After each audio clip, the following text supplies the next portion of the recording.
Since the beginning of time, humanity has been curious about everything. Humans are extremely curious, driven by an innate, almost hunger like need to explore, learn, and understand. A trait which is essential for survival, innovation, and connection, motivating vast information seeking beyond basic needs and differentiating us by driving exploration for knowledge's sake, not just reward. This curiosity is present from infancy. One of the most popular subjects that feed our curiosity are black holes. In 1783, John Michell proposed the idea of dark stars, aka black holes.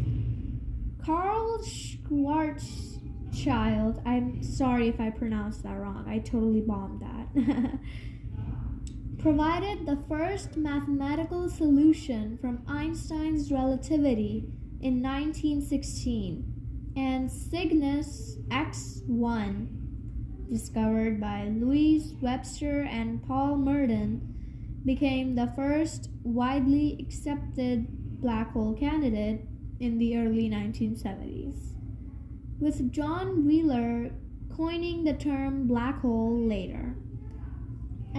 A black hole is an astronomical object with a gravitational pull so strong that not even light could escape it. Another thing is that they are created when giant stars collapse, and perhaps by other methods we do not know of. Let's dive a bit deeper. Black holes form when a massive star's core collapses under its own gravity, aka the death of a star, which triggers a supernova explosion. The remaining core collapses to a point of infinite density, called a singularity, surrounded by an event horizon, creating what we know as a black hole. However, these objects aren't really holes, and they're also not really black. They're actually huge concentrations of matter packed into very, very tiny spaces. This is most of what we know about black holes, but there is a lot we do not know. Now, you may be wondering what even is a singularity? Well, a black hole's singularity is a point at its center with infinite density and gravity, where all of the black hole's mass is concentrated in an infinitely small space. Yeah, that's kind of weird. It is a point where the known laws of physics bend and break, and time and space as we understand them do not exist. The existence of the singularity suggests the need for a new theory. Like what? Like quantum gravity.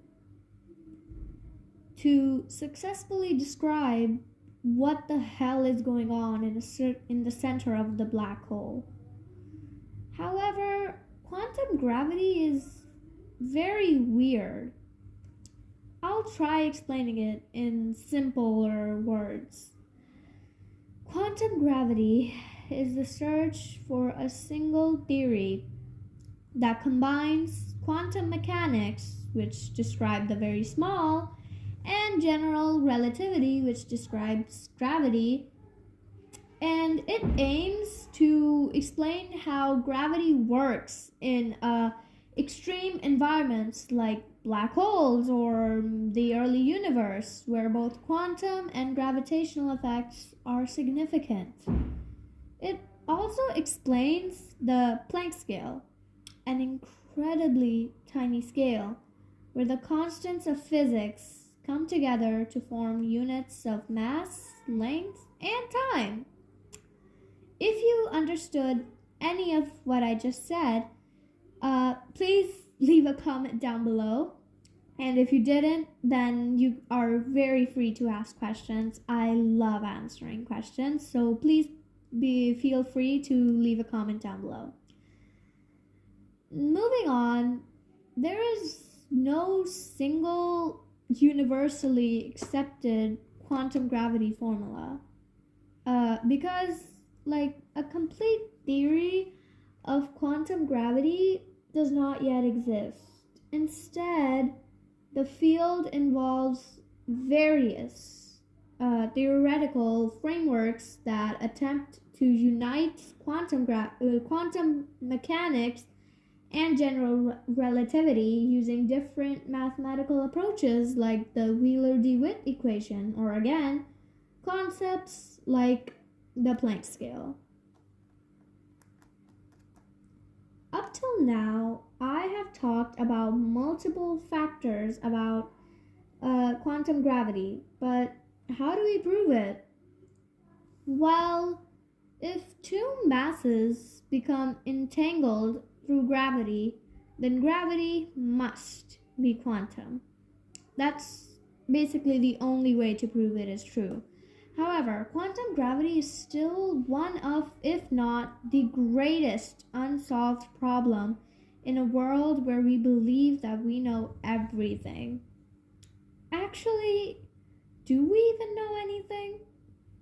We don't even know enough about our own Earth. How are we supposed to find out about the rest of the universe? Whatever. Back to black holes. Like I said, they are the strangest thing we have ever seen. I personally think they're not just breaking physics, but also the way we see the world. You know what? How about we go inside a black hole to see how it really breaks the world?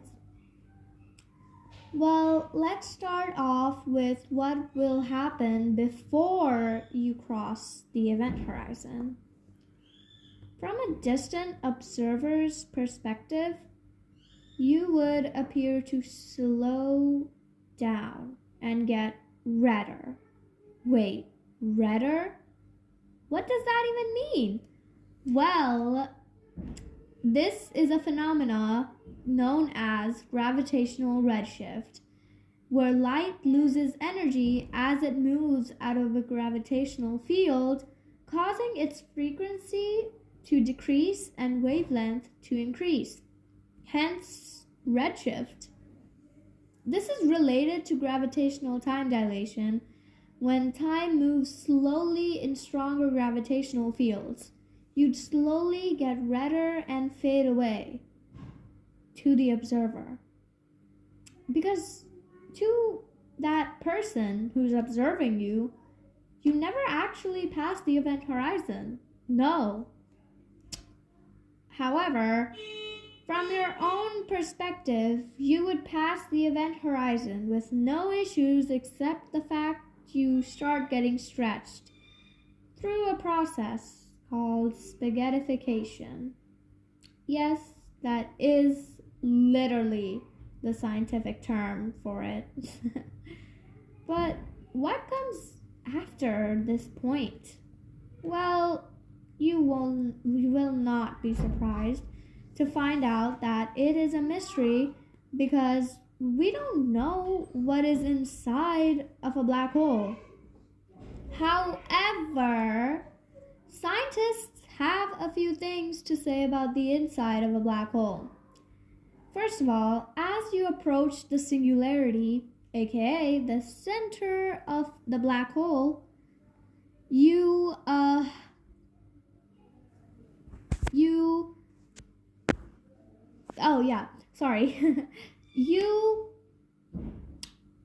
extreme tidal forces would likely stretch you out like spaghetti, hence the name spaghettification. Now, the thing is, when you study about black holes, physics breaks down. Literally. General relativity, like our general relativity, which is actually our best understanding of gravity, cannot describe the singularity. So we don't know the exact state of matter there. Another major unsolved question is what happens to the information of the matter that falls into a black hole? Where does it go? Is it just lost forever? It seems to disappear, as if it never existed in the first place. Some theories suggest the interior could be a massive particle accelerator, with particles boosted to incredible speeds. The inside of a black hole, however, is a realm where our current understanding of physics ends, marked forever by a point of infinite density and a boundary of no return. When you go into a black hole, there is no escape. Every direction just leads you towards the center of the black hole. For me, black holes are basically the end, both in space and in time. The fact that black holes are just these massive, cold, dark spaces where nobody can ever hear you scream, that's scary, and it actually triggers my astrophobia. They are possibly the scariest celestial object in the universe. Just imagine you stumble upon a black hole, large, way larger than you, loud inside of a vacuum. You feel your body drifting towards it unwillingly. Even if you don't want to, its gravity pulls you closer. Home is too far away for people to come save you now. You explored too far, and now the black hole is what is karma. The black hole will stretch your limbs in ways that shouldn't be possible. As John Wheeler once said, the black hole teaches us that space can be crumpled like a piece of paper into an infinitesimal dot, that time can be extinguished like a blown out flame, and that the laws of physics that we regard as sacred, as immutable, are anything but. Black holes have also sparked an interest in media, like the movie Interstellar. Interstellar, in short, is a sci-fi about ex-pilot Cooper leading a mission through a wormhole near Saturn to find a new habitable planet as Earth faces extinction from dust storms. The black hole in Interstellar, Gargantua, I hope I pronounced that right, depicts immense gravity-bending light, otherwise known as gravitational lensing, to form a glowing ring. Interstellar is definitely one of, if not the most accurate sci-fi film I have ever seen. It not only shows gravitational lensing, but also time dilation. Minutes near Gargantua equal years on Earth.